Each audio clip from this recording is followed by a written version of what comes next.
ନମସ୍କାର। ଗାଳ୍ପିକ ରବୀନ୍ଦ୍ର ନାରାୟଣ ମିଶ୍ର ଗଳ୍ପ ଆକାଶଦୀପ। ଧୀରେ ଧୀରେ ଚକୋଲେଟ୍ ରଙ୍ଗର ମଟରଟି ବଙ୍ଗଳା ଫାଟକ ପାର ହୋଇଗଲା। ସୁରଭି ଦୁଆର ମୁହଁ ପାଖରୁ ଫେରି ଆସିଲା। ସୋଫା ଉପରେ ଅନ୍ୟମନସ୍କ ଭାବରେ ବସି ପଡ଼ିଲା ସେ। ଆଗରେ ଟଙ୍ଗା ହୋଇଛି ସ୍ୱାମୀଙ୍କର ଫଟୋ। ତା ବାହାଘର ବେଳେ ଏହି ଫଟୋଟି ଉଠିଥିଲା। ସେଇ କେତେ ବର୍ଷ ତଳର ସୁରଭି ଆଜି ଆସି ହୋଇଛି ବୋହୂ। ତା'ର ଜୀବନଧାରାର ଆଜି ଗୋଟିଏ ବିରାଟ ପରିବର୍ତ୍ତନ ହୋଇ ଜୀବନଧାରା ସହିତ ସମାନ୍ତରାଳ ଭାବରେ ଗତି କରି ଚାଲିଛି। କାଲି ପରି ଲାଗୁଛି, ସତେ ଯେମିତି ସେ କାଲି ତାଙ୍କ ବାପାଙ୍କର କୋଠା ଘରେ ବାହାଘରର ମହୋତ୍ସବରେ ବଢ଼ିଥିଲା। ସେ ଏଇ ବଙ୍ଗଳାକୁ ଆସିଥିଲା ଜିଲ୍ଲା ମାଜିଷ୍ଟ୍ରେଟ ଚନ୍ଦ୍ରକାନ୍ତଙ୍କର ସହଧର୍ମିଣୀ ହୋଇ। ଚାକରାଣୀ ପଶି ଆସିଲା ଘର ଭିତରକୁ। ସୁରଭି ଚିନ୍ତାଧାରାରେ ବାଧା ପଡ଼ିଲା। ଧୀରେ ଧୀରେ ସେ କହିଲା, ମା, ବାବୁ ଯେଉଁ ଲଞ୍ଚରେ ଚଢ଼ି ବନ୍ୟା ଦେଖିବାକୁ ଯାଇଥିଲେ, ସେଇ ଲଞ୍ଚର ଡ୍ରାଇଭର ତୁମକୁ କାହିଁକି ଦେଖିବାକୁ ଚାହୁଁଛି। ବାହାରେ ଅପେକ୍ଷା କରିଛି ମା। ବିରକ୍ତ ହୋଇ ଉଠିଲା ସୁରଭି। ପ୍ରତିଦିନ ଚପରାସିଠାରୁ ଆରମ୍ଭ କରି କଚେରୀର ବଡ଼ ବଡ଼ ହାକିମ ପର୍ଯ୍ୟନ୍ତ ସବୁଦିନେ ତା'ର ସରଳତାର ସୁଯୋଗ ନେଇ ଦୌଡ଼ି ଆସନ୍ତି। ଆଉ ପାଇଥିବା ଦଣ୍ଡରୁ ଟିକିଏ ରିହାତି ପାଇବା ପାଇଁ ତାରି ପାଖରେ ଅନୁନୟ ବିନୟ କରନ୍ତି। ସୁରଭିର ସରଳ ହୃଦୟଟି ଦୟାରେ ତରଳିଯାଏ। ସେ ଚନ୍ଦ୍ରକାନ୍ତଙ୍କୁ ଅନୁରୋଧ କରି ଏମାନଙ୍କୁ ରକ୍ଷା କରେ। କୋଟିଏ ଅଧେ ହେଲେ ଅଲଗା କଥା। ପ୍ରତିଦିନ ଏଇଥିରୁ ଗୁଡ଼ାଏ ରଫାଦଫା କରି ସୁରଭି ବିରକ୍ତ ହୋଇ ପଡ଼ିଲାଣି। ଗସ୍ତରେ ଯାଇଥିଲା ବେଳେ ବୋଧହୁଏ କର୍ତ୍ତବ୍ୟରେ କିଛି ଅବହେଳା କରିଥିବ, ଆଉ ତା'ର ପ୍ରତିକାର ପାଇଁ ସ୍ୱାମୀ ଦଣ୍ଡବିଧାନ କରିଥିବେ। ସେଇଥିରୁ ଟିକିଏ ରିହାତି ପାଇବା ପାଇଁ ସେ ଦୌଡ଼ି ଆସିଥିବ। ସୁରଭି ଚିଡ଼ି ଉଠି କହିଲା, ଯା, କହିଦେବୁ ମୋର ଏଇକ୍ଷଣି ଶୁଣିବାକୁ ବେଳ ନାହିଁ। ଫେରିଗଲା ଚାକରାଣୀ। ସୁରଭି ଟିକିଏ ଶାନ୍ତିରେ ନିଶ୍ୱାସ ମାରିଲା। ଅଳସ ଆଖି ତା'ର ମୁଦି ହୋଇ ଆସୁଥିଲା। ଚନ୍ଦ୍ରକାନ୍ତଙ୍କର ଅନୁପସ୍ଥିତ ତାକୁ ଭୀଷଣ ଆଘାତ ଦିଏ ଏଇ ଅଫିସ ବେଳଟାରେ। ମା, କିଏ? ଚମକି ପଡ଼ି ଉଠିଲା ସୁରଭି। ସେଇ ଚାକରାଣୀ ଆସିଛି। କ'ଣ ଗୋଟିଏ କହିବା ପାଇଁ ଆସିଥିଲେ ହେଁ ଭୟରେ ତା ପାଟି ଫିଟୁ ନାହିଁ।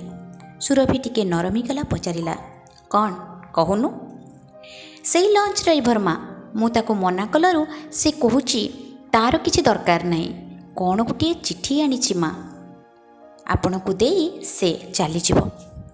ଆଶ୍ଚର୍ଯ୍ୟରେ ସୁରଭି ଚାହିଁ ରହିଲା। ଲଞ୍ଚ ଡ୍ରାଇଭର ତା ପାଖକୁ କି ଚିଠି ଆଣିଛି?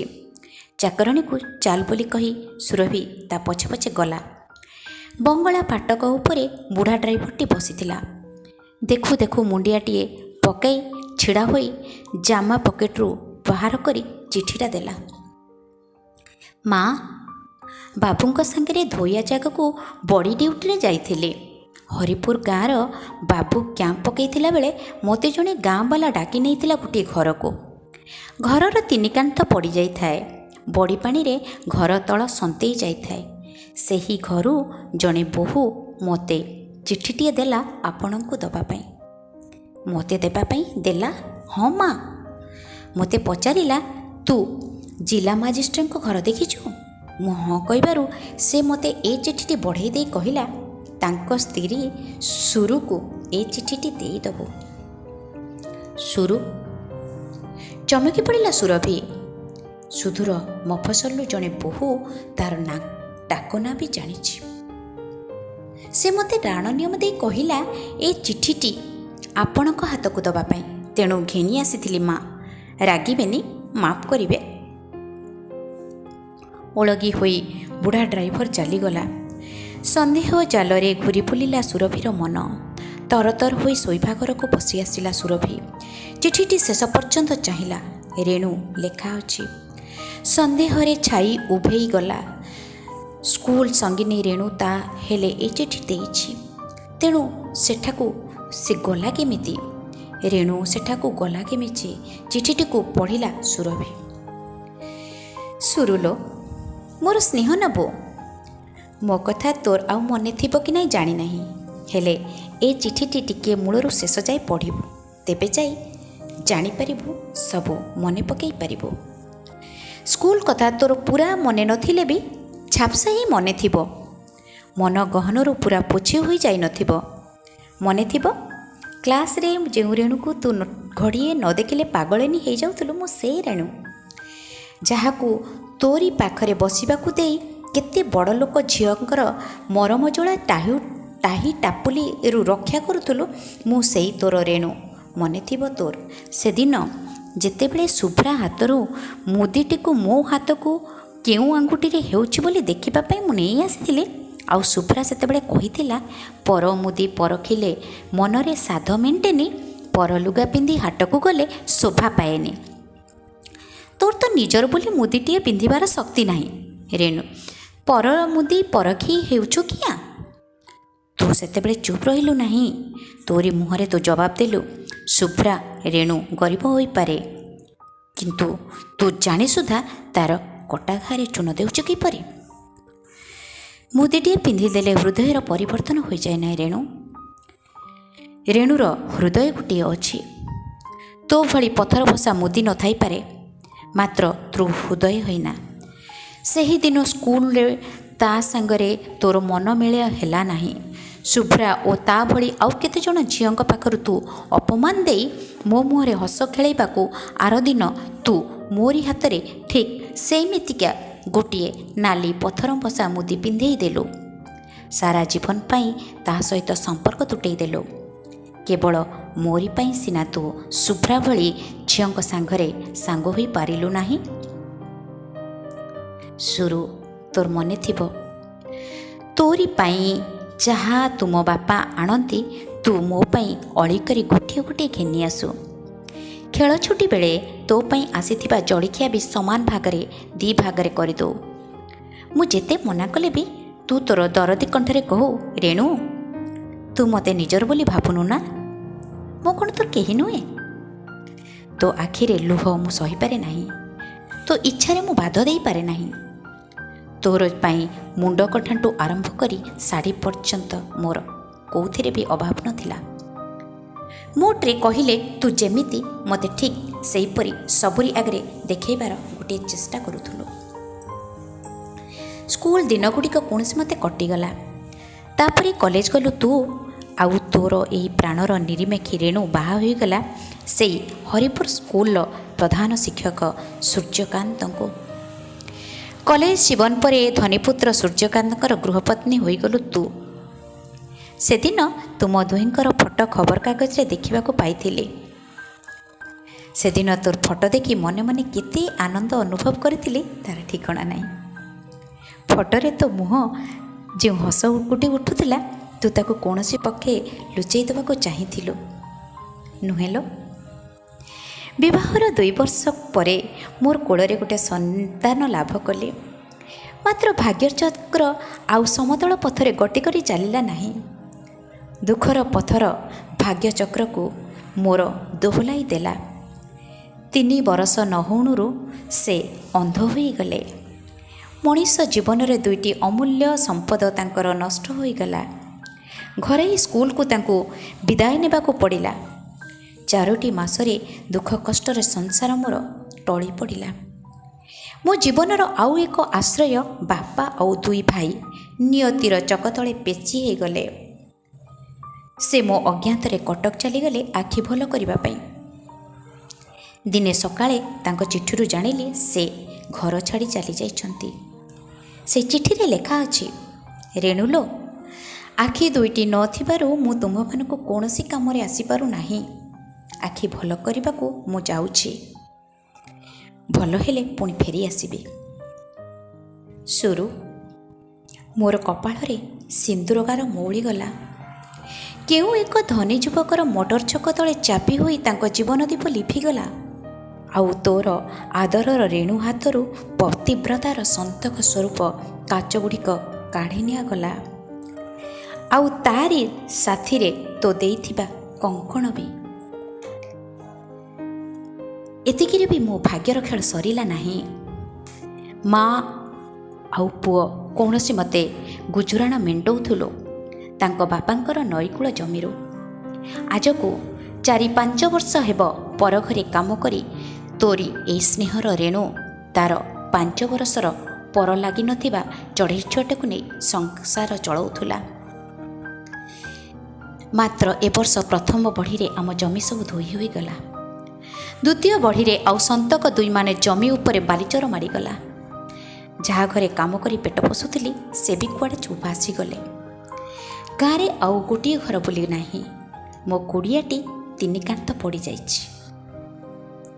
କାଲି ମୋ ଧନ ଦୌଡ଼ି ଆସି କହିଲା, ବୋଉ ଚାହିଁଲୁ, ଛିଣ୍ଡା କନା ବଦଳରେ ତାହା ଦେହରେ ଦାମିକା କନାର ପୋଷାକ ଥିଲା। ମୋ ପ୍ରଶ୍ନର ଉତ୍ତରରେ ଦୁଃଖୀ ଧନ କହିଲା, ଜିଲ୍ଲା ମାଜିଷ୍ଟ୍ରେଟ ଦେଇଛନ୍ତି। ବୋଉ କହିଲା, ଭଲ ଲୋକ। ମାଷ୍ଟ୍ରେ ଯେମିତି କହିଲେ ମୋର ବାପା ନାହିଁ, ଜମି ବାଲିଚର ମାଡ଼ିଯାଇଛି। ସେ ମୋତେ ଧରି କୁଣ୍ଢେଇ ପକାଇଲେ ଆଉ ଏ ଜାମା ପିନ୍ଧେଇ ଦେଲେ। ଆଉ ମାଷ୍ଟ୍ରଙ୍କଠାରୁ ଶୁଣିଲେ ମୁଁ ଭଲ ପଢ଼ୁଛି ବୋଲି ଏ ବହି ମଧ୍ୟ ଦେଲେ। ବହି ଉପରେ ଗୁଡ଼ା ହୋଇଥିବା ଫିତା ଉପରେ ଥିବା କାଗଜରୁ ଜାଣିଲି ଚନ୍ଦ୍ରକାନ୍ତ ଆଜି ମାଜିଷ୍ଟ୍ରେଟ। ମୋ ମନ କୁଣ୍ଢେମୋଟ ହୋଇଗଲା। ଦେଖିବାକୁ ମନ ମୋର ଉଚ୍ଛନ୍ନ ହେଲେ ବି ଏଇ ଚିହ୍ନା ଲୁଗା ପିନ୍ଧି ଅଲାଜୁକି ଭାବରେ ଯାଇପାରିଲି ନାହିଁ। ତାଙ୍କର ବି ବେଳ ନଥିବ ଏ ଦୁଃଖିନୀର ଦୁଃଖ ଶୁଣିବା ପାଇଁ। ହେଲେ ସୁରୁ, ତାଙ୍କୁ ଦେଖି ମୋର ତତେ ଦେଖିବାକୁ ଭାରି ମନ ହେଉଛି। ତୁ କ'ଣ ମୋତେ ଚିହ୍ନି ପାରିବୁ? ନା, ଭୁଲିଯିବୁନି। ମାତ୍ର ତୋର ପ୍ରାଣର ରେଣୁ ଆଜି ହିନିମାନି ନୁଖୁରା ବାଳ, ଛିଣ୍ଡା କନା ଆଉ ଅମଙ୍ଗଳ ହାତ ନେଇ ତୋ ପାଖକୁ ଯାଇପାରୁନି ଲୋ। ହେଲେ ତତେ ଆଜି ହାତ ପାଚୁଛି ସୁରୁ। 2 ବର୍ଷ ହେଲା ପାଳି ଆସିଥିବା କାର୍ତ୍ତିକ ହବିଷ ଯେମିତି ଏ ବର୍ଷ ବନ୍ଦ ନ ହୋଇଯାଏ। ମୋର ଆକାଶଦୀପ ଯେମିତି ଏ ବର୍ଷ ବନ୍ଦ ନ ହୋଇଯାଏ ସୁରୁ। ମୋ ଆକାଶଦୀପ ଯେମିତି ଚଉରା ଉପରେ ଏ ବର୍ଷ ମଧ୍ୟ ଜଳେ। ସୁରୁଲୋ, ତୋ ପାଖରେ ତୋର ପ୍ରାଣର ରେଣୁର ଏତିକି ପ୍ରାର୍ଥନା। ମୋ ପାଳନା ଯେମିତି ଏ ବର୍ଷ ବନ୍ଦ ନ ହୋଇଯାଏ। ତାଙ୍କ ଆତ୍ମା ଯେମିତି ଶାନ୍ତି ପାଏ। ଇତି ତୋର ପ୍ରାଣର ରେଣୁ। ଲୁହ ଗଡ଼ି ଅସ୍ପଷ୍ଟ ହୋଇଯାଉଥିବା ଚିଠିଟି ସୁରଭିର ଲୁହରେ ଆହୁରି ଅସ୍ପଷ୍ଟ ହୋଇଗଲା। ଲୁହ ଧାର ଗଡ଼ି ଆସୁଥିଲା ତାର ଚୁଭୁକ ଦେଇ। ମନକୁ ସାନ୍ତ୍ୱନା ଦେଇପାରୁନଥିଲା ସେ। ସୁରୁ, ସୁରୁ, ସୁରୁ, ଆଜି ମୋର ଗୋଟିଏ ବଡ଼ଦିନ ସୁରୁ କହି ପଶି ଆସିଲେ ଚନ୍ଦ୍ରକାନ୍ତ। ସୁରୁ ଲୁହବଳା ମୁହଁଟି ପୋଛିଦେଇ ତାଙ୍କୁ ଚାହିଁଲା। ହାତରୁ ଚିଠିଟି କେତେବେଳେ ଖସି ପଡ଼ିଛି ତାର ଖିଆଲ ନାହିଁ। ସୁରୁର ଏ ଅବସ୍ଥା ଚନ୍ଦ୍ରକାନ୍ତକୁ ବ୍ୟତିବ୍ୟସ୍ତ କରିଦେଲା। ଚନ୍ଦ୍ରକାନ୍ତ ପଚାରିଲେ, ତୁମେ ଏତେ ଶୁଖିଲା ଦିଶୁଛ କାହିଁକି? କ'ଣ ହେଲା? ନା, କିଛି ନାହିଁ। କ'ଣ କହୁଥିଲ କହୁନ? ପଚାରିଲା ସୁରୁ।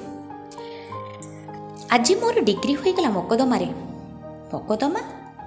କେଉଁ ମକଦ୍ଦମା? ଯେଉଁ ମକଦ୍ଦମା ଉପରେ ମୋର ଜିଲ୍ଲା ମାଜିଷ୍ଟ୍ରେଟ ପଦବୀର ମର୍ଯ୍ୟାଦା ନିର୍ଭର କରୁଥିଲା। ମୋର ସେଇ ମକଦ୍ଦମାରେ ଡିଗ୍ରୀ ହୋଇଛି ସୁରୁ। ଆଜି ବଡ଼ ସୁଦିନ ସୁରୁ। ଆଜି ମୋର ବଡ଼ ସୁଦିନ। କେଉଁ ମକଦ୍ଦମା? ତୁମ ନାଁରେ ମକଦ୍ଦମା? ହଁ ସୁରୁ, ମୋ ନାଁରେ ମକଦ୍ଦମା। ଆଜିକୁ ପ୍ରାୟ 7 ବର୍ଷ ତଳର କଥା। କଲେଜରୁ ବାପାଙ୍କ ଗାଡ଼ି ନେଇ ଖୁବ୍ ଜୋରରେ ଯାଉଥିଲେ। ଅଚାନକ ଭାବରେ ମଙ୍ଗଳାବାଗ ଛକରେ ଗୋଟିଏ ଦୁର୍ଘଟଣା ଘଟିଲା। ଜଣେ ଲୋକ ମୋର ମଟର ଚକ ତଳେ ଚାପି ହୋଇଗଲା। ଖବର ନେବାରେ ଜାଣିଲି ସେ ଲୋକଟା ଅନ୍ଧ ଆଉ ହରିପୁର ସ୍କୁଲର ପ୍ରଧାନ ଶିକ୍ଷକ। ପୋଲିସ ତା ପକ୍ଷରୁ ମୋ ନାଁରେ ମକଦ୍ଦମା ରୁଜୁ କରିଥିଲା। ଯାହା ହେଉ ଆଜି ସେ ଡିଗ୍ରୀ ହୋଇଗଲା ମୋର। ସୁରଭି ବନ୍ଦ ହୋଇଯାଇଥିବା ଲୁହଧାର ପୁଣି ବୋହିବାକୁ ଲାଗିଲା। ଚନ୍ଦ୍ରକାନ୍ତ କିନ୍ତୁ ବୁଝିପାରିଲେ ନାହିଁ। ବାରମ୍ବାର ପ୍ରଶ୍ନ କରିବାରୁ ସୁରଭି ତାଙ୍କ ଆଡ଼କୁ ଖଟ ଉପରେ ପଡ଼ିଥିବା ଚିଠିଟିକୁ ଠାରି ଦେଖାଇଦେଲା। ଚିଠିଟିକୁ ଉଠାଇ ନେଇ ପଢ଼ିଲେ ଚନ୍ଦ୍ରକାନ୍ତ। ପଢ଼ି ସାରି ଲୁହ ଛଳଛଳ ଆଖିରେ ଡାକ ପକାଇଲେ ଅଫିସ ଷ୍ଟେନୋ ପ୍ରଫୁଲ୍ଲବାବୁଙ୍କୁ। ଭୟଭୀତ ହୋଇ ଶୋଇବା ଘର ଭିତରକୁ ପଶି ଆସିଲେ ପ୍ରଫୁଲ୍ଲବାବୁ।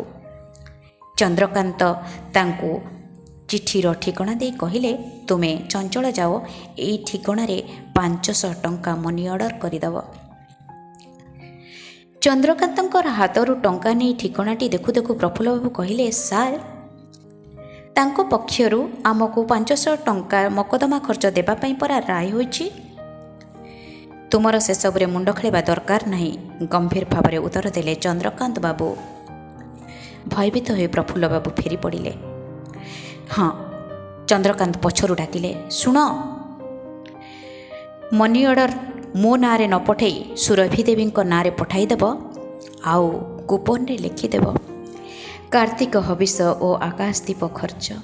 ହଁ, ଚଞ୍ଚଳ ଯାଅ, ଡେରି କଲେ ଡାକଘର ବନ୍ଦ ହେଇଯିବ। ଧନ୍ୟବାଦ।